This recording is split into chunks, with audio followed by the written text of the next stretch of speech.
My name is Sarah Mitchell. I am 36 years old, a major in the United States Army, and I was halfway through a combat deployment in Iraq when my husband decided to end our marriage with a single email. The subject line was blank. The message was brutal. It's over. The money's mine. The house is mine. Good luck over there. Attached was a photo of another woman lounging in my living room. My chest burned, but my face stayed calm. But what they didn't know was, before I continue, tell me where you're watching from. And hit like and subscribe if you've ever been betrayed by family. Stories like mine remind us that betrayal doesn't just happen in whispers, it can hit like a bombshell. Stick with me, because what started with one cruel email turned into a war my husband never saw coming. I wasn't always Major Sarah Mitchell. Before the uniform, before the deployments, before the desert sand lodged itself into every crease of my skin, I was just a girl trying to survive in a house where discipline replaced affection. My father had been a Marine until the day a roadside bomb ended his career and eventually his life. My mother never recovered. She moved through the house like a shadow, her silence louder than any scream.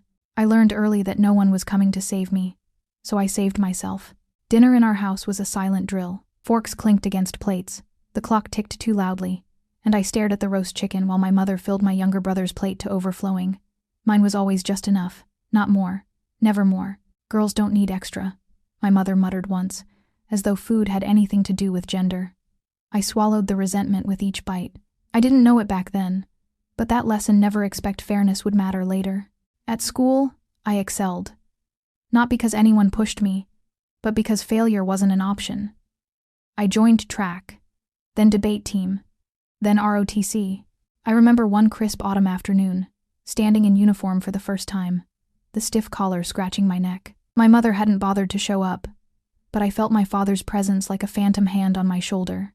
That night, I promised myself I would carry the Mitchell name into something greater than the small life my mother seemed content to wither inside.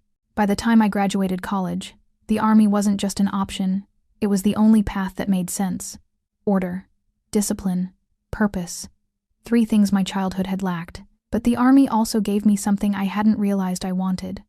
Belonging. For the first time, I wasn't just surviving. I was part of a unit. And that's where I met David. He wasn't a soldier. He worked at a sports bar outside Fort Campbell. Just another guy with a quick smile and a knack for making strangers laugh.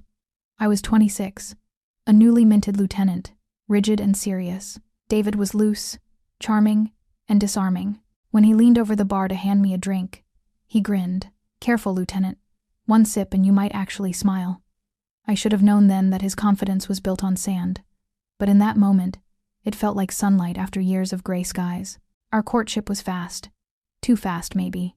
We went from casual dates to whispered promises in months. I was deploying to Iraq for the first time, and David stood in the airport with tears in his eyes, holding a homemade sign. "Come back to me." I thought it was love. Real, enduring love. When I boarded that plane, I believed I was leaving behind a man who would anchor me while I faced war.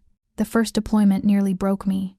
Dust storms, mortars, the endless line of broken bodies in the field hospital. I stitched, I bandaged, I cut open chests and held hearts in my hands while chaos raged outside.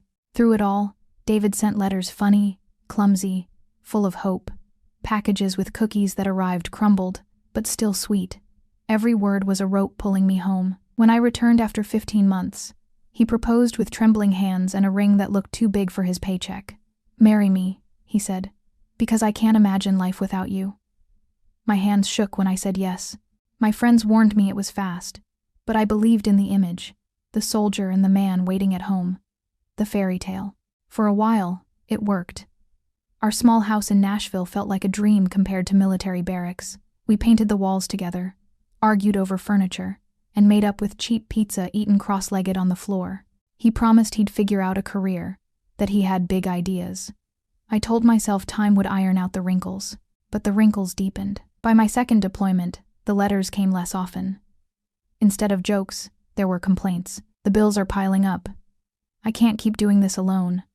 I sent more money than I should have, telling myself it was just the stress of separation.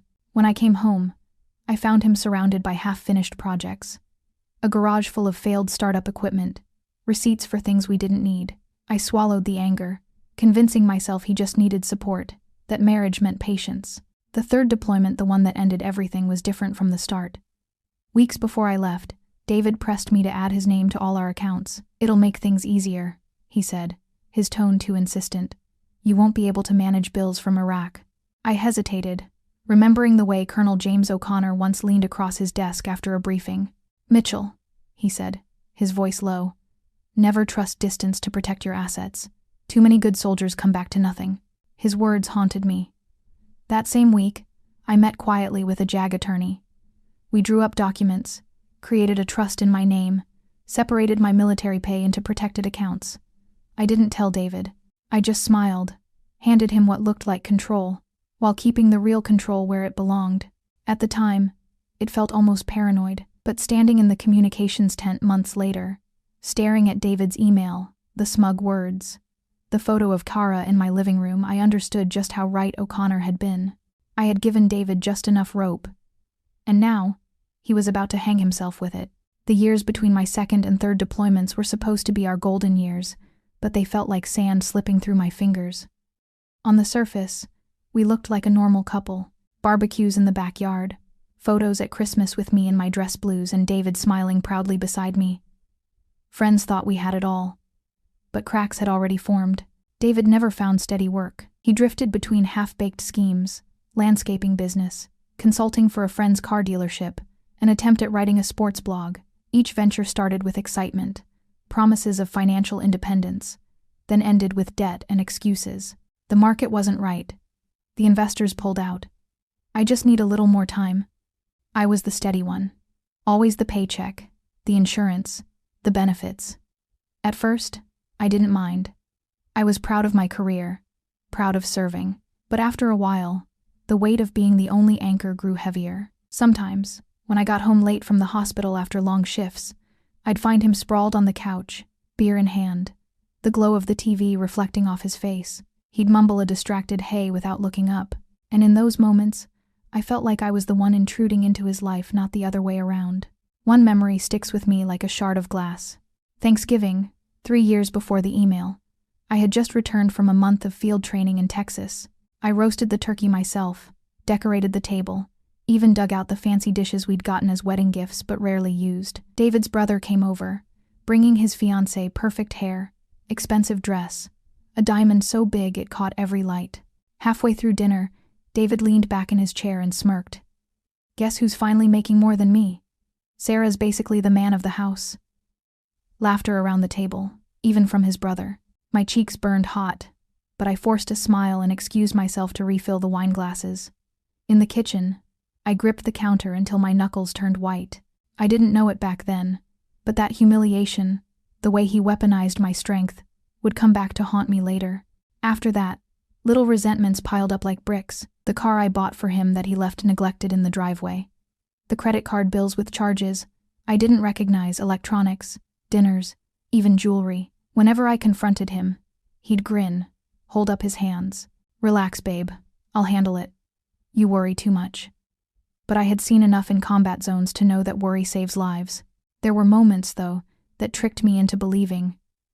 The way he held me after my friend Maria was killed by a roadside bomb. The night he surprised me with a weekend trip to Asheville, a rare glimpse of the man I thought I had married.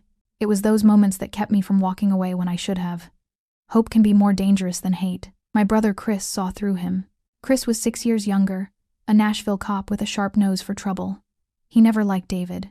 "He's lazy, Sarah," he said one night after a family barbecue, leaning against his patrol car. "Always looking for shortcuts. Guys like that don't change." I brushed him off, told him marriage was work, that I could handle it. But I remembered his words later, when everything collapsed. The final year before my third deployment was the tipping point. David grew restless, resentful. He joked about being a house husband, but the bitterness bled through. He started staying out late, always with vague explanations, meeting friends, networking, working on a new opportunity. I'd sit alone in our quiet house, the hum of the refrigerator filling the silence, staring at my phone waiting for a text that never came. One night, past midnight, I smelled perfume on his jacket when he tossed it carelessly over a chair. Not mine.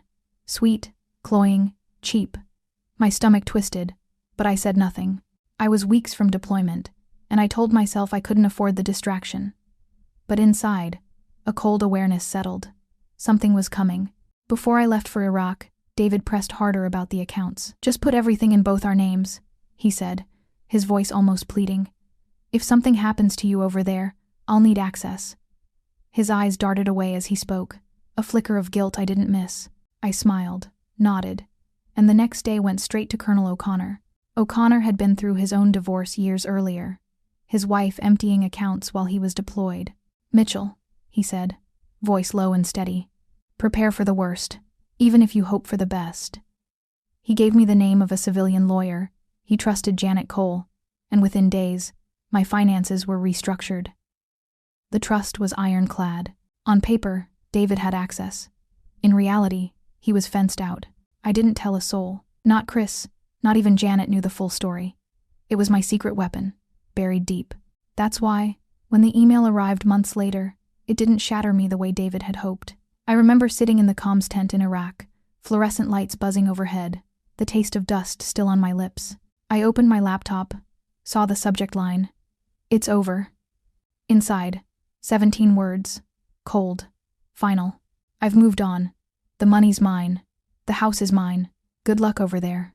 Attached, a photo of a girl, Kara, though I didn't know her name then, lounging on my couch, her bare feet on my coffee table, wearing my necklace. Shock hit me first, then heat rising in my chest, then something sharper, not despair, strategy. David thought he had gutted me. He thought the distance and the desert would keep me powerless. But what he didn't know, what no one knew, was that I had been preparing for this battle long before his betrayal ever reached my inbox. As the generator hummed and the smell of diesel filled the air, I closed my laptop and walked outside into the Iraqi night.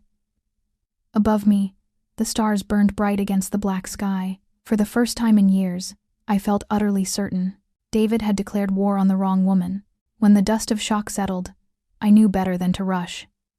In war zones, the first instinct can get you killed. You pause, breathe, study the terrain. My marriage was no different. David thought he had struck a fatal blow. Instead, he had just lit the fuse. 3 nights after the email, I sat in the dim light of my bunk with my laptop balanced on my knees. I dug through our joint account history. The withdrawals were worse than I expected. Not just the $50,000 I'd noticed before, but a steady bleed over months: cash advances, wire transfers, credit card charges, jewelry stores, bars, electronics. It wasn't recklessness. It was systematic plunder. Buried among the transactions, I saw one that made my chest tighten. Crown Jewelers, $12,800. I scrolled further and found the photo Kara had posted on social media, a grainy selfie, her manicured hand outstretched, flashing a diamond ring. My ring. The one the Army had awarded me when I received the Bronze Star. Custom made, engraved with my service number. She had no idea what she was flaunting. But I did. It wasn't just theft. It was desecration. I forwarded the screenshot to Janet Cole, my civilian lawyer. She wrote back within an hour. "Sarah, this is strong evidence of conversion of assets. Keep everything documented." Her calm professionalism steadied me, but my pulse hammered all the same. Chris entered the picture next, in his own quiet way. An anonymous message popped into my inbox. "Check account 5029. No name, no explanation, but I knew his style. My brother had always been a man of few words. I followed the breadcrumb and discovered another bank account, one I hadn't known existed, overflowing with debt David had racked up in my name. $40,000 in credit lines, all forged with my signature. The betrayal wasn't just financial anymore. It was identity theft. He hadn't just stolen my money. He had tried to become me on paper, and that made it federal territory. That night, I typed 6 words into the reply line of his original email. "Are you sure about that?" Then I hit send. Nothing more. No anger, no pleading, just a question that would burrow under his skin. The beauty of those 6 words was that they shifted the balance of power. He thought I was finished. Instead, I had declared myself still in the game. Days later, one of my fellow soldiers shoved his phone at me in the mess tent. "Hey Major, isn't this your husband?" On the screen was a shaky video, clearly recorded at a Nashville bar. David leaned against the counter, whiskey in hand, bragging to anyone who would listen. "My wife's overseas, serving Uncle Sam. And I'm the one finally living it up. Got myself a new business, new woman, new house. She won't see it coming. Laughter erupted around him. The humiliation hit harder than mortar fire. He wasn't just betraying me in private. He was performing it, flaunting it, trying to humiliate me across state lines. But in his arrogance, he handed me another weapon. Every word was evidence, every boast a nail in his own coffin. I sent the video to Janet. Her reply, "This is gold. Public bragging about fraudulent assets will strengthen your case. Hold on to it." Meanwhile, Kara paraded through social media like a queen in borrowed jewels, posing in my kitchen, clinking champagne glasses with David, even posting a photo of herself in my uniform jacket too big for her shoulders, sleeves dangling past her wrists. The caption read, "Mrs. Mitchell, reporting for duty." My hands shook when I saw it. That uniform represented lives I'd saved, comrades I'd buried, blood soaked into desert sand. To see her treating it like a costume for cheap laughs, it was almost unbearable. Almost. But anger, when you're trained right, becomes fuel. I screenshotted everything, compiled it into neat folders. Evidence, ammunition. By week 3, the wheels of law were already grinding forward. Janet worked the civilian side, while Major O'Connor put me in contact with Special Agent Parker from the FBI's Financial Crimes Division. His first words on our satellite call were clipped. No nonsense. "Captain Mitchell, we take cases like this very seriously. I'll need every shred of documentation you've got." I smiled coldly, though he couldn't see it. "Agent Parker, you'll have more than you expect." Agent Parker's voice cut through the static of the sat phone. "What you're describing isn't just marital misconduct, Major. It's wire fraud, identity theft, theft of government-protected assets. We're in felony territory." I closed my eyes, letting the words sink in. Felony. Prison. David thought he had stripped me of everything, but in reality, he'd stripped himself. As I gathered more evidence, the picture became darker. David wasn't just draining bank accounts, he was forging loan documents using my service credentials. A car loan for a luxury SUV he drove around town like a trophy. A second mortgage on the house, obtained with forged papers. I imagined him behind the wheel, Kara's laughter spilling from the passenger seat, while every mile he drove dragged him closer to a federal cell. The irony made me want to laugh, but my jaw stayed clenched tight. One evening, I scrolled through Kara's Instagram feed again. A photo stopped me cold. Her hand resting casually on our granite kitchen counter, a diamond sparkling on her finger. Not just any diamond, my military service ring engraved with my unit number, awarded after a bloody ambush outside Fallujah. The symbol of brothers and sisters I had lost. To her, it was just a shiny trinket to flash online. I felt my pulse pound in my ears. I whispered to myself, "You made a mistake, David. You thought this was yours to give." I saved the image, sent it straight to Agent Parker. His reply came minutes later. "That ring is federal property, awarded as part of your service. We'll add theft of military honors to the charges." The walls were closing in on him, though he didn't know it yet. Chris, my brother, found his own way to help. One night, I received another anonymous tip. "Garage locker. Unit 17. Check it." I knew it was him. He didn't want to be in the spotlight, but he'd been watching, digging. Through Janet, I arranged for investigators to visit. What they found was staggering. Piles of unopened electronics, luxury watches, receipts in my name. A hoard of stolen goods, funded with forged credit. David had turned a rented garage into his own personal vault of evidence. I sat back on my bunk when the photos came through. Boxes stacked to the ceiling, Kara posing beside a flat-screen TV like it was a prize. Each item a thread in a noose he'd tied around his own neck. By then, his arrogance was impossible to miss. Videos surfaced of him bragging in bars. "My wife's over there patching up soldiers, and I'm finally living free. She thinks she's the hero, but I'm the one winning." Winning. That was the word he used, as if betraying me was a competition, as if stealing from a deployed soldier made him victorious. Every time I replayed those clips, I thought about the men I'd treated in field hospitals, the blood soaking my gloves, the prayers whispered into helmets. That was real battle. What David was playing was a rigged game, and he was about to lose. The final straw came from Kara herself. She live-streamed from the bar where she worked, champagne glass in hand, boasting to her friends. "David's setting up his own company, big money coming in. We're gonna be untouchable." Untouchable. She had no idea how wrong she was. I captured the video, sent it to Janet. Her response? Every word she said in public strengthens the record. Keep it coming. The more they flaunt, the deeper they sink. By the 6th week, the case file was thick enough to crush him. Parker confirmed federal warrants were in motion. The timing was meticulous. Assets frozen, accounts traced, every fraudulent line item documented. All I had to do was wait for the hammer to fall. That night, I opened my laptop and pulled up David's email again. The money's mine. The house is mine. I read the words slowly, almost savoring them, then I whispered into the empty tent. Are you sure about that? For the first time since this nightmare began, I felt a cold smile tug at my lips. The war he had started was almost over, and the battlefield was tilting entirely in my favor. The morning of the raid broke hot and sharp in Nashville. Dawn light stretched long shadows across the quiet suburban street, neighbors still tucked in bed, unaware that history was about to be made just beyond their picket fences.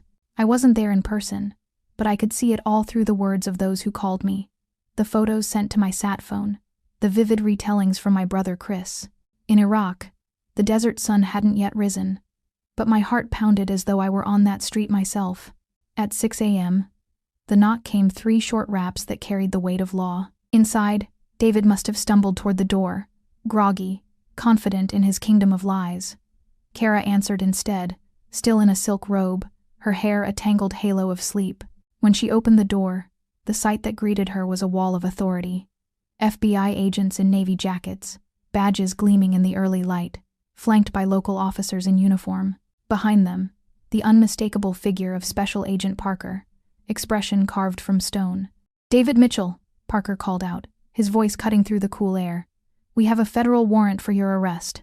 David appeared in the hallway, barefoot, still in pajama pants. For a moment, Chris told me, he wore a smirk, the same one I had seen 1,000 times when he thought he was untouchable. But that smirk faltered when Parker stepped forward and began to read the charges. Wire fraud, identity theft, forgery, theft from a deployed service member, violation of the Service Members Civil Relief Act. Each word was a bullet, and by the end, David's face had drained to ash. Kara gasped, clutching the edge of the doorframe, as if she could steady herself against a storm she never saw coming. Wait, this is a mistake, David stammered. She's overseas. She can't, this isn't. But Parker silenced him with a single raised hand. Save it for court. The neighbors stirred as the commotion grew. Mrs. Evans from next door cracked open her blinds, catching sight of David being led out in handcuffs. Later, she'd tell me her heart nearly burst with shock and satisfaction all at once. Chris stood across the street, arms folded, watching silently as his brother-in-law was escorted down the driveway like any common criminal. Their new SUV gleamed in the morning sun, a car bought with my stolen name, and for a brief second, Parker laid his hand flat on the hood. Seized, he said simply. Inside the house, agents moved swiftly, cataloging evidence. Boxes of electronics, receipts, Kara's jewelry, all photographed and tagged. Kara protested weakly, her voice breaking. I didn't know anything about this. No one cared. She wasn't the target. She was just collateral. Another fool who believed David's lies. From thousands of miles away, I sat in the comms tent, the static hum of the sat phone pressed against my ear. Parker had insisted I be on the line. I heard his voice in real time. Major Mitchell, this is Special Agent Parker. I wanted you to know the arrest has been executed. Your husband is in custody. A silence fell around me, broken only by the faint clatter of soldiers moving outside. I closed my eyes. For weeks, I had pictured this moment David's shock, his arrogance dissolving into panic. Hearing it confirmed, knowing it was real, sent a wave of calm through me that no battlefield ever had. Copy that, I said, my voice steady. Thank you, Agent Parker. He paused. Then his tone softened, just slightly. Ma'am, I've seen a lot of cases, but the preparation you did, the foresight, you saved yourself, and you gave us one hell of a slam dunk. I didn't smile often in uniform, but in that moment, alone in the desert night while my comrades bustled past unaware, I allowed myself the smallest, coldest smile. Meanwhile, back in Nashville, David's voice cracked as they guided him into the back of a black SUV. This isn't over, he spat. She can't do this to me. But the truth was, I already had. The agents closed the door, and the locks clicked with finality. Kara stood barefoot on the porch, arms wrapped around herself, mascara streaking her cheeks. For once, no camera was pointed at her, no audience for her glittering charade. As the convoy pulled away, the neighborhood fell into hushed whispers, the kind that would ripple through town by noon. David Mitchell, arrested by the FBI. At that same hour, across the world, I stood at the edge of the desert, watching the horizon blush with sunrise. My fellow soldiers laughed over breakfast, oblivious to the personal war I had just won. The air was cool, the sand beneath my boots solid. I tilted my head back, staring at the streaks of gold unfurling across the sky. The battle was not finished. The court dates, the restitution, the long grind of justice lay ahead. But the tide had turned. The man who had once smirked at my discipline, who called me the man of the house like an insult, who thought distance made me powerless, was now in chains. And for the first time in years, I breathed deeply, freely. The war he started was ending, and I was the last one standing. The night after the raid, I sat alone in my quarters, staring at the glow of my laptop screen. The emails had been pouring in, updates from Janet, reports from Agent Parker, even a short note from Chris. It's done. He's out of your house for good. I reread David's first email one last time. The money's mine. The house is mine. I let the words sit there on the screen, hollow now, stripped of their power. He believed those words once, just as he believed distance would silence me, and arrogance would shield him. What he didn't understand was that I'd been preparing for this battle long before Kara ever set foot in my living room. Colonel O'Connor's warning. The trust I had signed quietly with Janet. The meticulous way I'd built barriers around every account, every property, every piece of my life. He thought he had destroyed me. But all along, he'd been moving inside a cage I had already built. Every transfer, every forged signature, every purchase with my stolen name. It was all ammunition I had handed to the law on a silver platter. There was satisfaction in that thought, not the hot, bitter kind that fades. This was colder, precise, a victory measured not in screams or tears, but in the slow, inevitable weight of consequences. I imagined David sitting alone in a federal holding cell, the walls painted that dull, institutional gray, fluorescent lights buzzing overhead, the smirk gone, the bravado gone, only the sound of his own breath echoing back at him. As for Kara, she would vanish. Girls like her always did when the shine wore off. Maybe she'd learned something, maybe not. It didn't matter. She was never the real enemy. She was just a shadow in the play. The real story was this. He underestimated the wrong woman. And here's the truth that I carried with me as I zipped up my pack and prepared for another day in the desert. They thought betrayal had weakened me. What they didn't know was that betrayal had sharpened me into a weapon. They handed me everything I needed to end them. And I wasn't finished yet. If you've ever felt like the outsider in your own family, hit subscribe right now. My story proves that silence isn't weakness, it's strategy. Maybe you've been betrayed, maybe you've been underestimated, but trust me, there's power in patience and preparation. Share this video if you know someone who needs to hear it. And don't forget to comment below. I want to know where you're watching from. Because this story isn't over. Not for me.